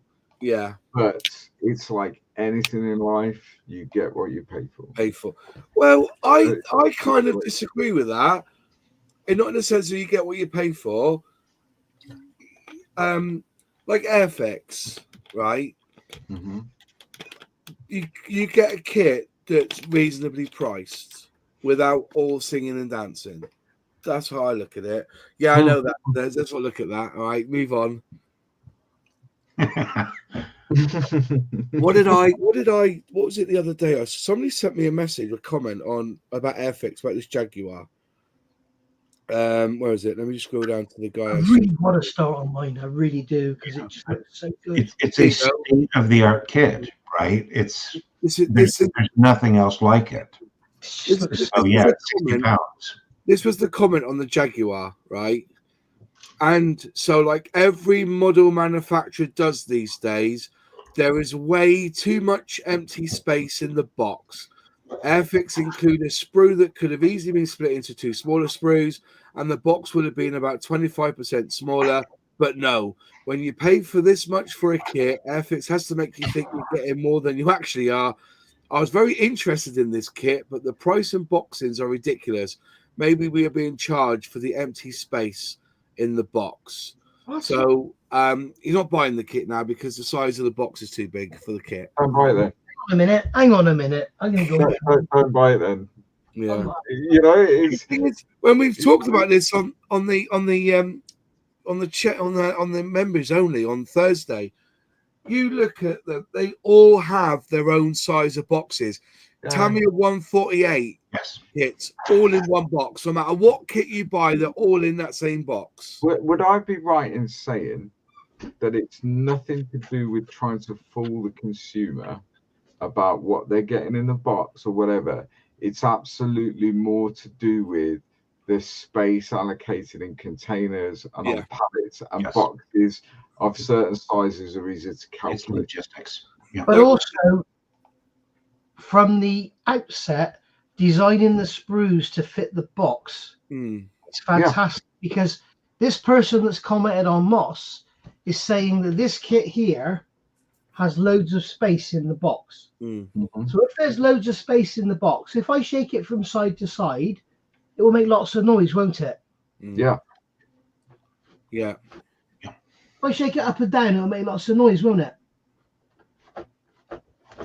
And if I shake it this way, it'll make lots of noise. So how about, I mean, if I just take this RPG Models Phalanx that I've just reviewed, that I love very much. That's awesome. I saw that, yeah. The thing is, though, is that they all have their own sizes for a reason. And one is sprue size. Look, the Spitfire Mark 9 and the Mark 8, the 124th one, if you actually look at the size of that box, it's exactly the same as the 1/16th Bentley blower. Was it 112? Was it 112? Sorry, Bentley blower. Yeah. But it's come on. I often think, you know, the world's going to hell in a handcart, and this individual's worrying about the size of a box with a plastic toy in it. Like there's more important things in life, isn't there? Don't worry about it. Don't buy it. Yeah. So the analogy here would be a bag of crisps, right? Yeah. Come on. So you got a bag of crisps, you open it up, and 20% of that bag is filled with your product. Yeah. It's 80% air, right? Exactly. But that's to preserve the crisp from being Exactly. broken up. It's to preserve to the crisp. preserve it's all that air to preserve the crisps. Last week, I bought a tube of Aldi's own Pringles, right? And I opened up the lid, and about a quarter of it was missing. I was really devastated. Somebody ate it. Yeah, that's right. Yeah, they opened them up in the store, and Yeah. No, the foil was pretty first. They took it from the bottom because the foil was pretty much on the top. But I've noticed that they're doing that more often. It's like when instead of changing the price, I'll just remove a couple of, all of a sudden. As I'm getting older, I don't know if it's the same in America, John. But I know you two are going to say you get something like a breakfast bar, and it will come in a box, and there'll be 6 or 8 in the box, and the box is like this long, it's that tall, and it's that thick. Yeah, shake the box together. And then you shake the box, but you get the actual items out, and they're in a sealed cellophane wrapper, which is full of air. And you've got like a box which is this wide, and the actual length of the biscuit that's in it is that long. Yeah. And you think, if you just made the box the same size as the biscuits, you could get like twice as many on the truck. Yeah. Yeah.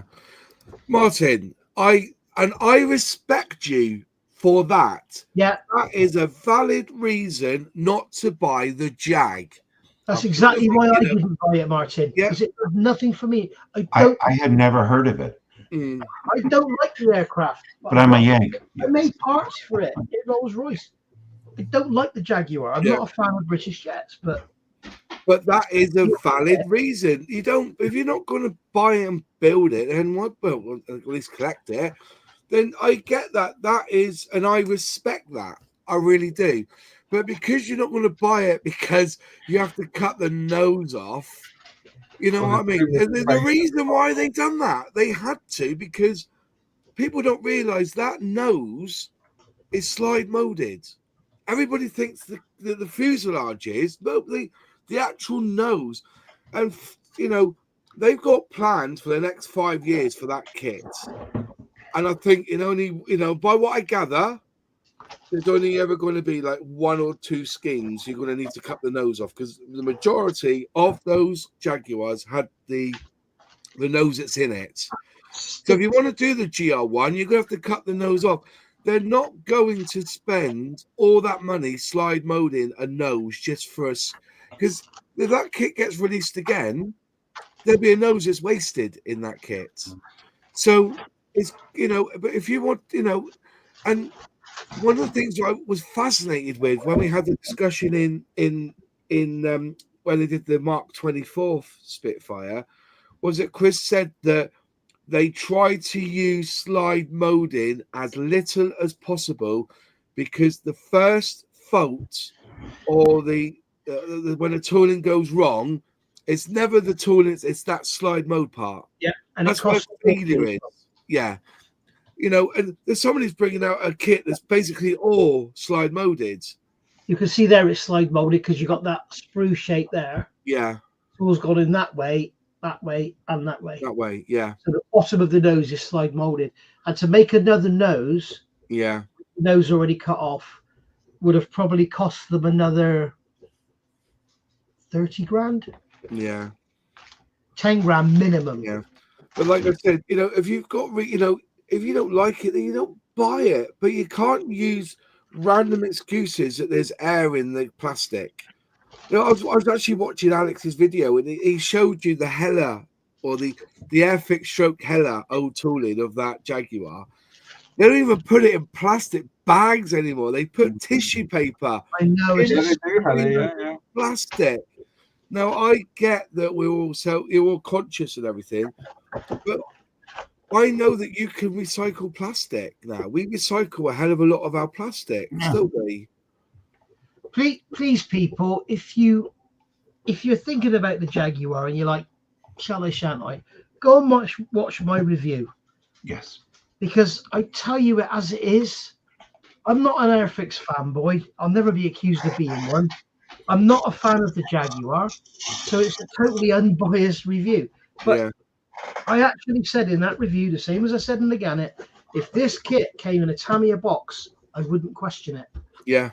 Thing is, if it was in a Tamiya box, it would be 90 quid. We said And that, it didn't we? far better instructions. Yeah.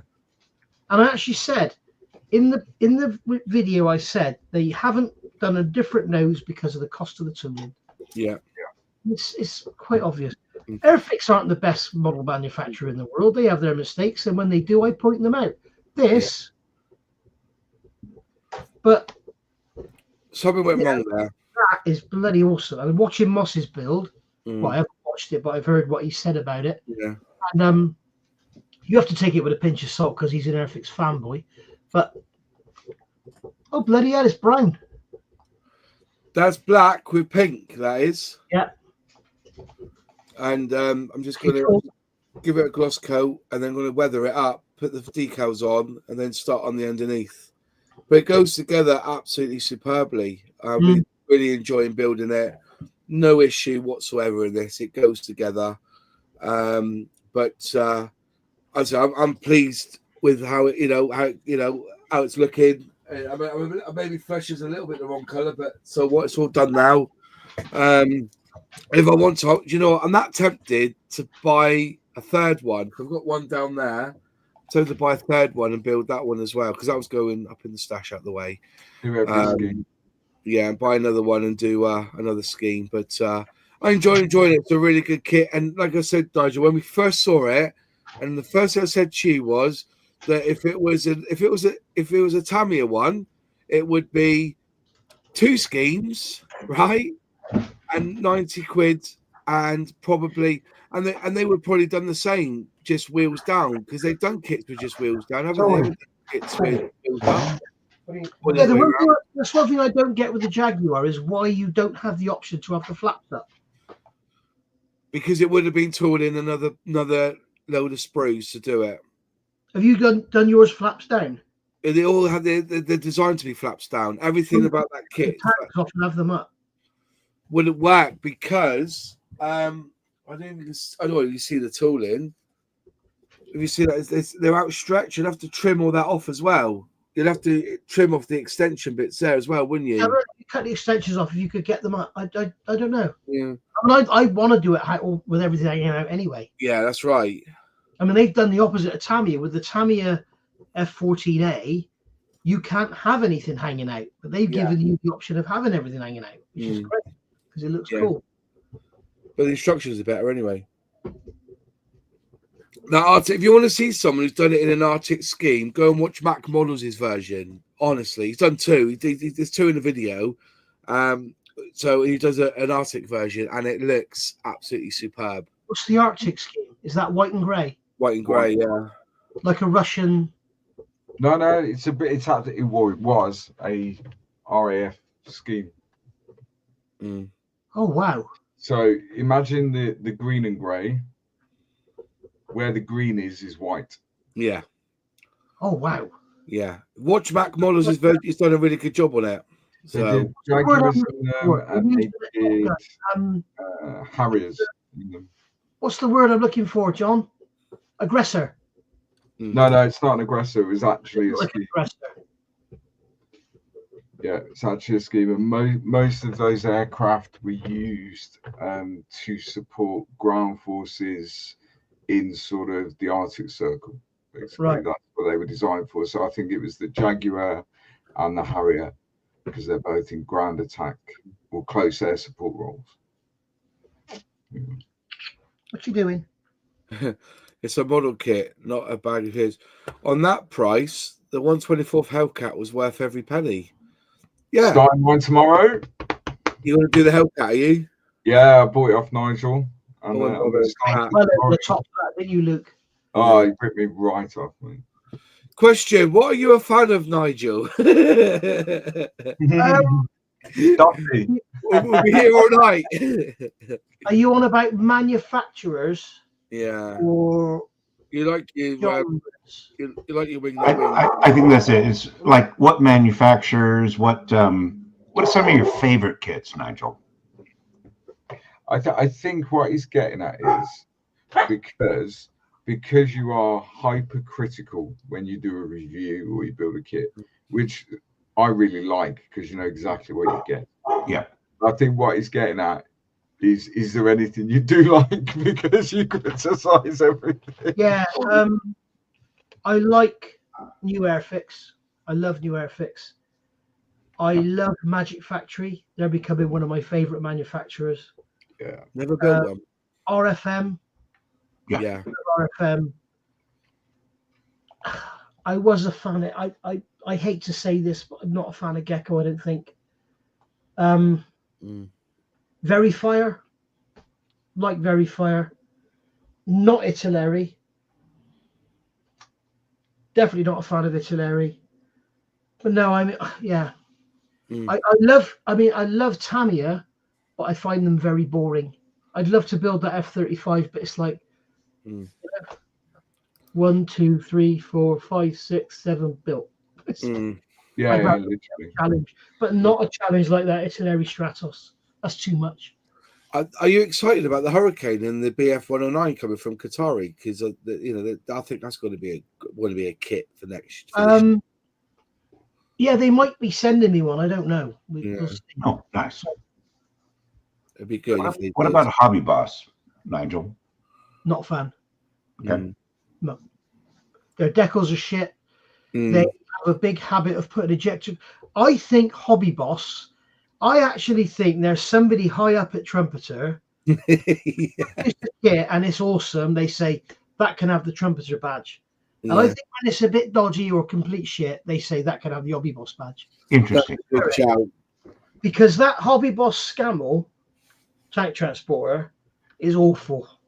There's ejector pin marks on the outside of parts when they could easily be on the inside, and yeah, that's a joke. And yeah, border models. I do love border models. Their plastic is amazing, but their instructions are absolute gobshite. And the biggest problem I think with border models is it's kind of like the opposite of Wingnut Wings. Wingnut Wings was models made by modelers for modelers, and it's like border model doesn't seem to be. They're just churning out stuff. Do you know what I mean? They're building stuff. They're making stuff that's not quite right and not really buildable. And I don't know. And don't forget, the Lancaster was not border models. It was Wingnut Wings. There's in 35th scale. I still say is the best plastic kit I've ever built. It's absolutely awesome. But what annoys me with them is and Trumpeter in some respect do the same. You'll get 4 different types of exhaust, and it'll be option A, B, C, D. But it doesn't tell you anything. Like Tamiya would say, these were the exhausts used from 41 to 43. Yeah. These were the development exhausts in 43. These were the exhausts designed by such and such who ended up getting shot. And these, Atari would go even deeper. But they just say, I mean, Trumpeter, they'll give you 6 schemes for a tank, and the schemes are A, B, C, D, E, F. Yeah. And it doesn't even tell you what nationality they are. You know, recommendations on any good biplane kits? Ryan's asking you. Wingnut Wings.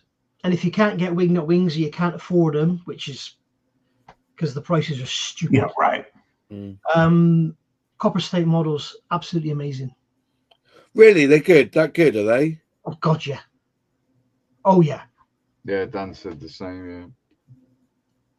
Wow. I've never built Copper State models. Oh, yeah. I've built one of their armored cars. Yeah. It's like just falls together. Yeah, and they do 1/32 scale, just like Wingnut Wings, right? Yeah. They do 1/32 scale aircraft. They do 1/35 scale World War One. They're all sort of World War One vehicles. The motorbike I recently reviewed is available in 35th and 32nd, so you can have it on either your dioramas. What's really nice about copper slate models, if you watch my review I did of the Cauldron, they, like Wingnut Wings, give you a rigging diagram at the end. What copper slate models do, they sort of take you by the hand and say, right, at this stage, you want to rig this bit. Yeah. Then carry on with the build. And now rig this bit and carry on with the build. Really good. That's work. For biplanes, Wingnut Wings or copper slate, yeah, other people have agreed with you on that. That's work. I've seen lots of good builds of it, but you don't see it a lot in this country, do you, Daft Work? I don't know who they're Not importers here are. either. Yeah, not in the States. I wonder who their importers are. Is it Tiger My Hobbies, Nige? Das Work is imported by Albion Hobbies. Oh, is it? Okay. That's what I'll never ever buy another Das Work kit. Every one I've bought and built, I've had trouble with. Interesting. Never built one. I've never built built one? a Don't bother. Das Work kit. Don't bother. James, good to see you back. Yeah. Oh, James, is everything okay, mate? Everything okay? Yeah. Had my elbow up to the, Anyway, up in the toilet. have you built a Das Work, Luke? Yeah. And what do How you were think? they? They're okay. Yeah, I think they're very similar to Tacom. Well, they are tackle. Yeah, you can turn out a nice build, but they don't come easy. No. Does that make sense? And you may as well throw the instructions away. Yeah. Yes, the World War One U-boat is lovely, Well, it's not. but there's too many details wrong with it. So It's not lovely. I ended up chucking mine in the bin because it's like they give you 3 front planes to put on it, but don't explain to you which is which. It turns out there's certain ones had 2, certain ones had 3, certain ones had 1. And then when I contacted them about the clear parts they give you for on the island, they have them facing out, but they look like navigation lights that should face forward. So I contacted them and I said, can you tell me, because I can't see any pictures. I can see pictures in the book, but nothing detailed. And they actually replied, we don't know. Unbelievable. And that what's it called? The VOMAG. Yeah. Look at my build and look at Jeff's build. The problems we have with that. It was like, for fuck's sake. Yeah. Nigel's very good at throwing things. I did end up throwing it across the bed. Didn't I?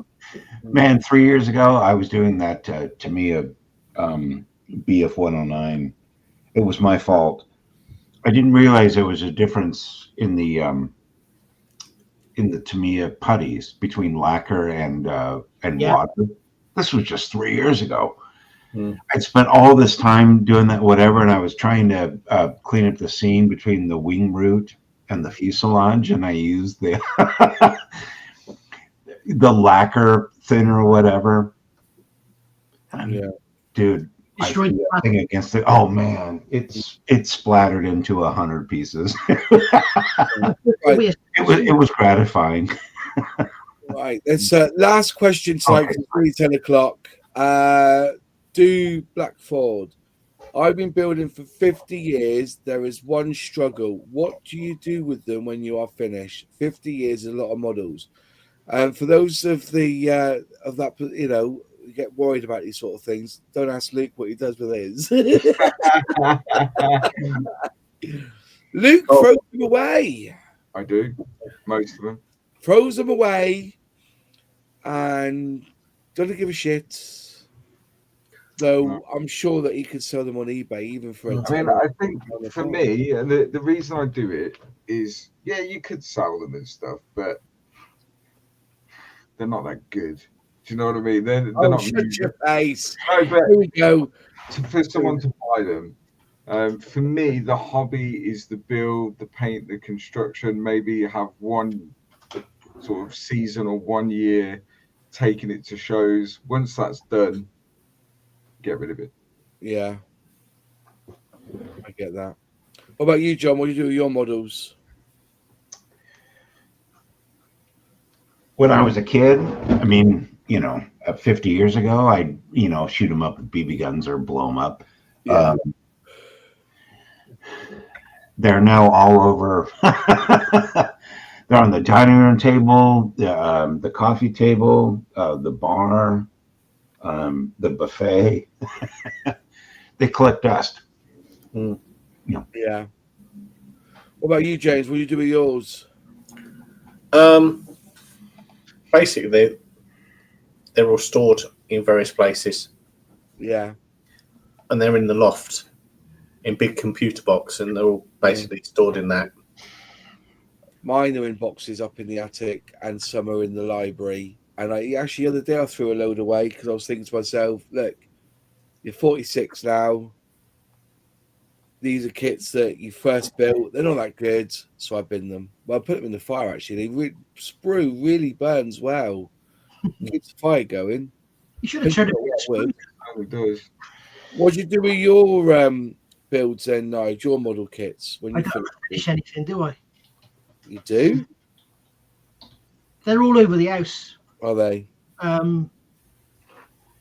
Yeah, I've got like a in the room behind you now, well, in front of me. Yeah. There's a little table about 2 foot square, and I've got the Stuka, the 32nd Hurricane, the 48 Spitfire, and something else on there. And then I've got a load of vehicles stacked up on a shelf that are all done. Yeah. The helicopters are on another little table. The Vulcans with them, sort of interspace between the legs of the Taiho and all that. Yeah. Yeah. I want to give them all away, actually. I'll just give them to museums and stuff. Yeah. I don't enjoy finishing models. I'm the absolute opposite of Luke. Luke is building is the means to get to the end to paint it. Yeah. I just want to build it and then throw it out. What I ought to do is build models and send them to Luke. Yeah. Oh, let's zoom in. Let's see his poochie there. Yeah. Is that the dog? Yeah. Come on. They're with a head. Oh. Look at Bear. Bear. Look, he's getting a neck scratch. Yeah, man. Dotty's running away thinking he'll rip me in half. He's not. Yeah.